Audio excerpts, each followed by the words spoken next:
Messi atau Ronaldo? Debate ni memang takkan pernah habis lah. Dari interview viral sampai gaduh kat Twitter, social media semua kan, betul tak? Sebab diorang semua nak defend diorang punya GOAT masing-masing. Tapi apa jadi bila kita punya passion tu overpower dari segi logik? Jadi hari ni kita nak selami dunia logik. Dan macam mana fans bola termasuk kita semua ni kan selalu jatuh dalam perangkap logical fallacies tanpa sedar pun kan, betul tak?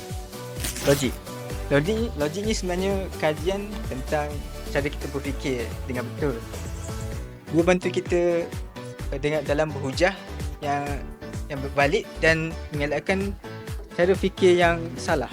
Tapi bila kita cara fikir kita salah, itu bermaksud falansi. Falansi ni bermaksud kesilapan dalam hujah. Bunyi macam meyakinkan tapi sebenarnya tidak logik pun. Secara umumnya ada dua falansi, iaitu formal falansi dan informal falansi. Formal falansi bila struktur hujah itu sendiri salah, dan informal falansi bila konteks itu mengelirukan, selalunya memain emosi ataupun mengalihkan perhatian. Okey, lepas ni kami akan tunjuk 6 contoh situasi fan bola yang selalu buat logical fallacies. Ada yang formal, ada yang informal. Nampak macam biasa tapi sebenarnya banyak hujah tak logik pun. Jom kita tengok sama-sama.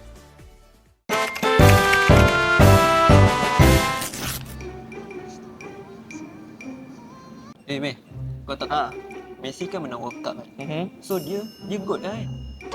Mana boleh cakap yang tu, tak semestinya dia menang World Cup dia dikira GOAT. Banyak lagi legend lah yang menang World Cup. Benda simple je tu. World Cup auto jadi Messi.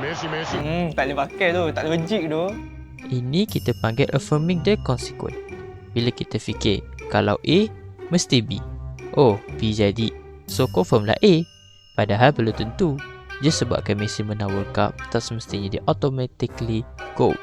Banyak lagi faktor-faktor yang kena kira. Ronaldo tahun ni dia tak pernah ambil Ballon d'Or, so dia bukan GOAT lah. banyak lagi cara nak jadi GOAT. Dia top scorer dunia tu. So kalau Ballon d'Or GOAT tak menang. Ini pula contoh denying the antecedent. Logiknya berbunyi, kalau A tak jadi, B tak betul. Tapi sebenarnya tak sebenar tu. Ronaldo tak menang Ballon d'Or tahun ni tak bermaksud dia tak layak jadi GOAT. Meh, tengok ni. Ada orang cakap Ronaldo GOAT. Ronaldo GOAT. Memang ada GOAT. Siapa lagi tu? Kau ni asyik ulang benda yang sama. Exactly. Dia memang GOAT pun. Tak ada siapa lagi yang power pada dia. Takkan Messi lah. Ini contoh circular reasoning. Maksudnya, dia ulang balik klaim asal sebagai bukti. Macam kata Ronaldo GOAT sebab dia GOAT. Tak ada hujah baru pun. Cuma pusing-pusing kat poin yang sama.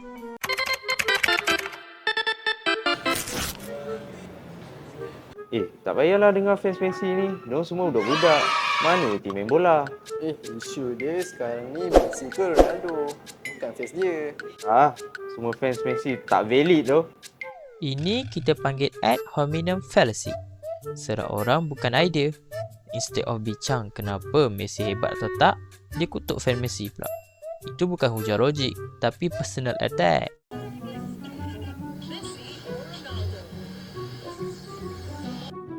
So, siapa GOAT? Messi ke Ronaldo? Dia satu lah, tak ada dua. Hold up. Wait a minute. Siapa kata?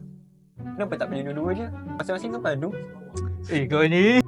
Ini contoh false dichotomy. Dia buat seolah-olah cuma ada dua pilihan je, Messi atau Ronaldo. Padahal kita boleh suka dua-dua atau tak pilih langsung pun tak salah. Ronaldo tu dah lah dari family susah, hardworking. Takkan dia bukan GOAT kot. Tapi kena tengok lah performance dia. Takat tu je buat apa. Dia layak sebab kisah hidup dia touching weh. Ni namanya appeal to emotion. Guna cerita sedih atau touching untuk buat hujah tu nampak kuat. Memang inspiring, tapi emosi tak cukup untuk buktikan siapa GOAT secara logik.